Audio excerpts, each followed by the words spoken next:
Hey, Shalom. I want to give all praises to Yahweh, Ba'ashem, Yahweh Shai, Ba'ashem, Rachach Kodash, double honors to the apostles and elders of Great Millstone who rule well.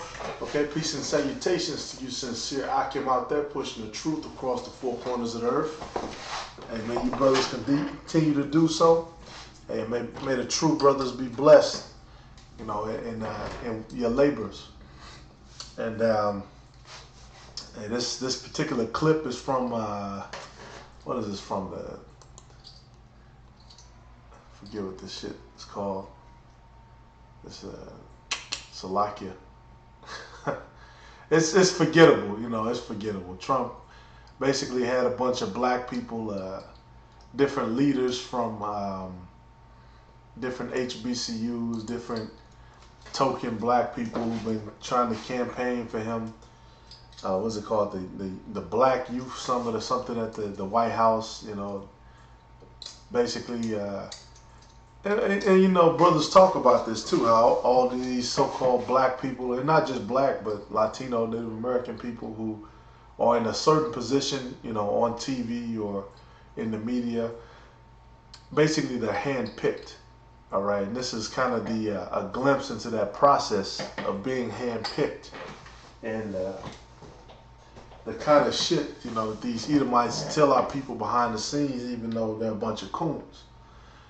All right, to soup their heads up for them to continue to support them. Because even though we're here in America and we obey the law of the land, because that's what the scriptures tell us to do, hey, the scriptures supersede any of the laws of the land. Okay, because ultimately the Bible is going to be the law of the earth. And the Israelites are going to enforce it. But without further ado, here's the clip. Freaking Americans built this nation. You built this thing. You know, you're just starting to get real credit for that. Okay. African Americans built this nation. You built this thing.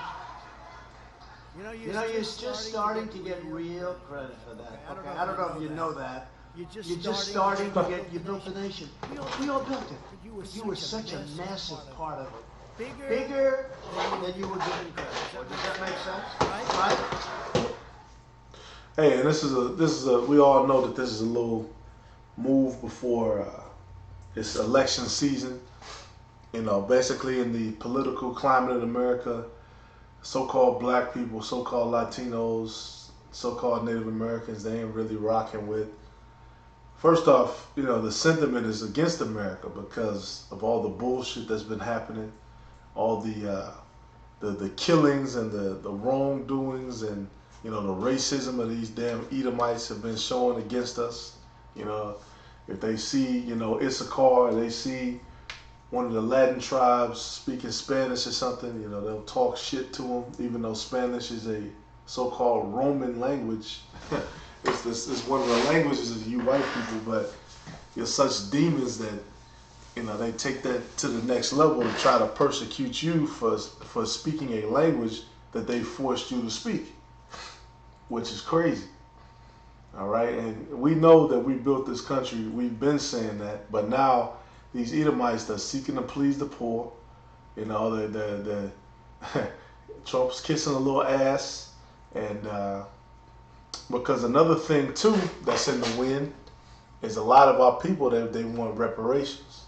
Okay, they're seeing how everybody in the world's taking off and America's taking off, and get all these Edomites sprouting up with millions, and you know, they've had their privilege, which has allowed them to get to that level.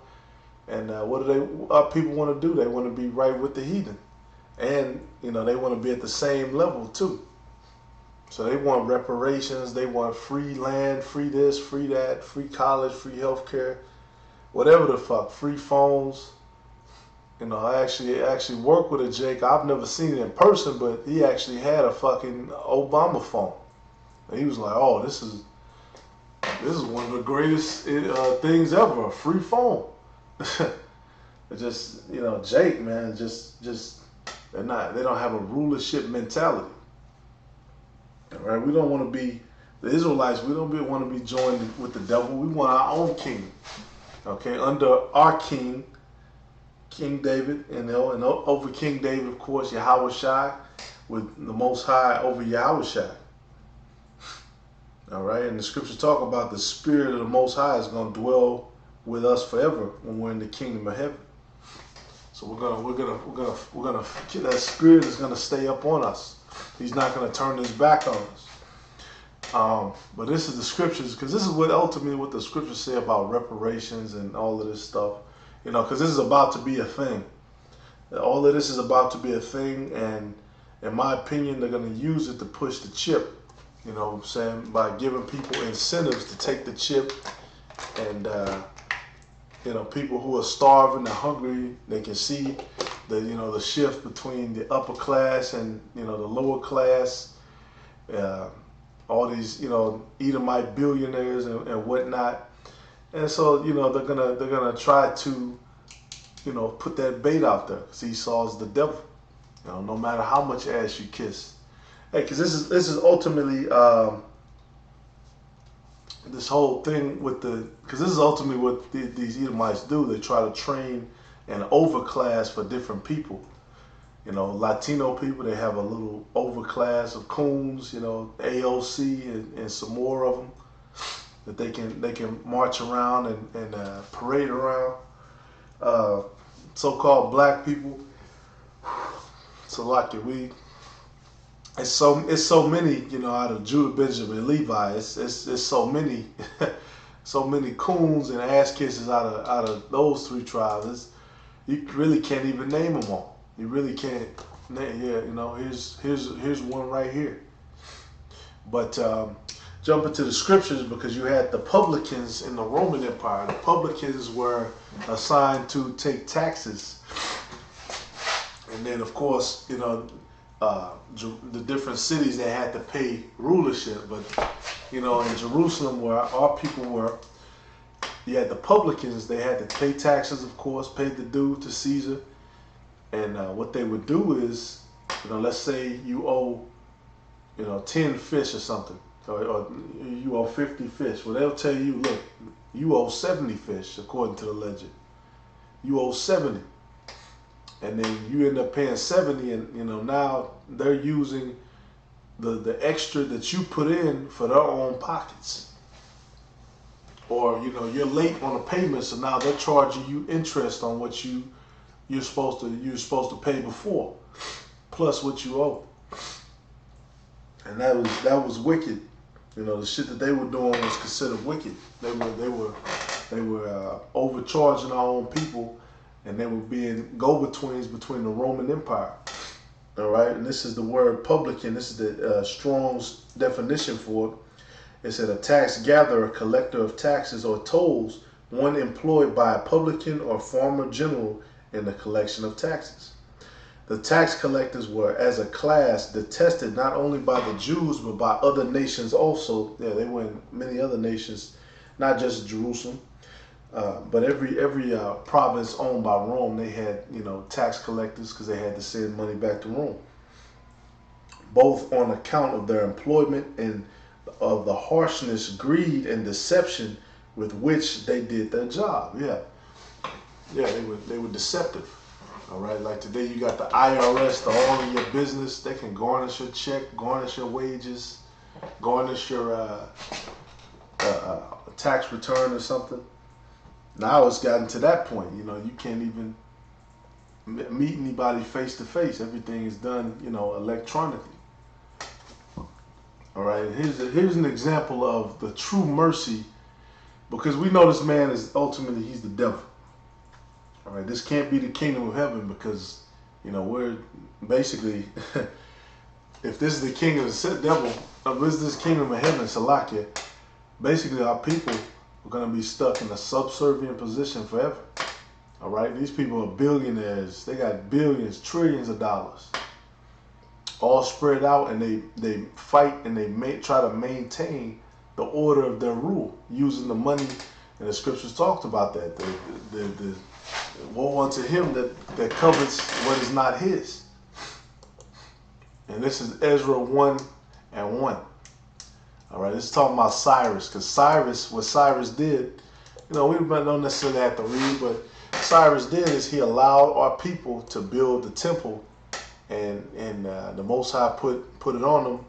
Matter of fact, we could read a little. Ezra 1:1. Now, in the first year of Cyrus, king of Persia, that the word of the Lord by the mouth of Jeremiah might be fulfilled, the Most High stirred up the spirit of Cyrus, king of Persia, that he made a proclamation throughout all his kingdom, and put it also in writing, saying, Thus saith Cyrus, king of Persia, the Most High of heaven hath given me all the kingdoms of the earth, and he hath charged me to build him a house at Jerusalem, which is in Judah. Who is there among you of all his people? His power be with him, and let him go up to Jerusalem, which is in Judah, and build the house of the Most High of Israel. He is the power which is in Jerusalem. And whosoever remaineth in any place where he sojourneth, let the men of his place help him with silver and with gold and with goods and with beasts, beside the free will offering for the house of the Most High that is in Jerusalem. So ultimately, he allowed us to build our temple, and ultimately Cyrus went down, but he served the children of the Most High. Ultimately, he served the children of the Most High. And I'm jumping ahead, but ultimately, basically, the story goes on to show you how it's the will of the Most High for us to build that temple. And the heathens, of course, they protested against it, but with all these heathen nations, the scriptures talk about, they're a drop in the bucket. A drop in the bucket. They're spittle. Nothing. And when you look at today, they got what? They got some of these heathen nations. They got nuclear missiles. They got submarines. They got, rockets. They got guns. They got automatics. All this stuff. The same shit as Esau. And the scriptures talk about they're a drop in the bucket. So ultimately, we're waiting on the power of the Most High. Hey, the scriptures tell you. Well, let me get that. Because this kind of shit, this is not what's going to save us. This bullshit is not going to save us. All right, like you had in the news this week, they showed George W. Bush hanging out with,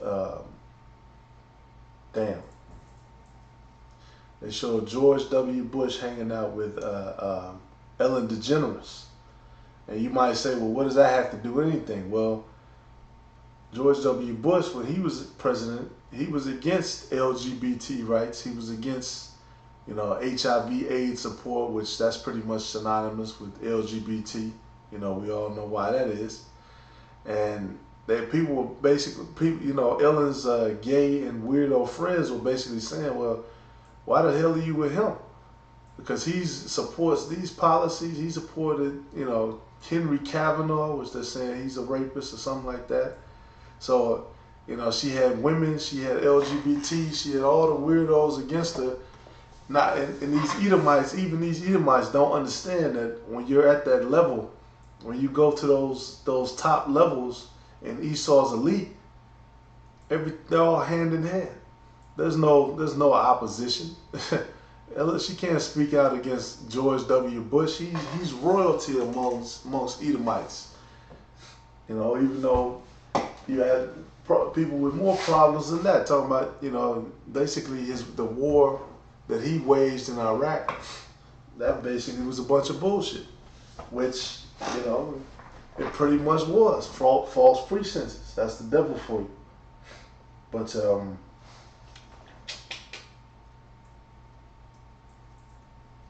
let's see. Pull it up, and I'm gonna end on this.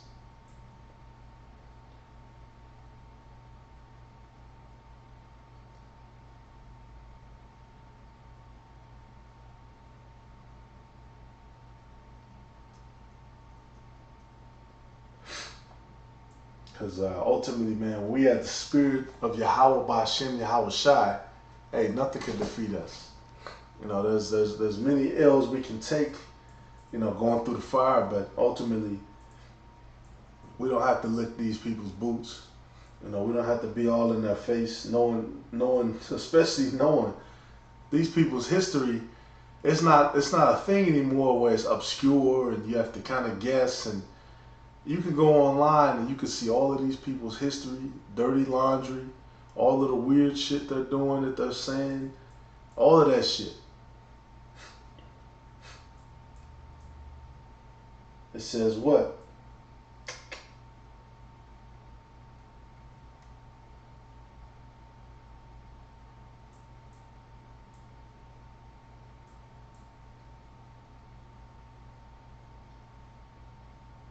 Oh, Salaki, it's 2 Corinthians 2 and 11. I should have had that sooner. It said, lest Satan should get an advantage of us, for we are not ignorant of his devices. And that's exactly what is happening with our people who are in this environment. You know, Satan is getting the best of them. They can be paid off. Or you know, a certain political position in Esau's government opens up. They could be, you know, that position. They'll do anything for that shit. All right, just like this chick who's running for Democrat, which, you know, this whole, once again, Esau's government it's all a farce, it's all bullshit. But just look at the people he has on the list who are even what he considers qualified for office.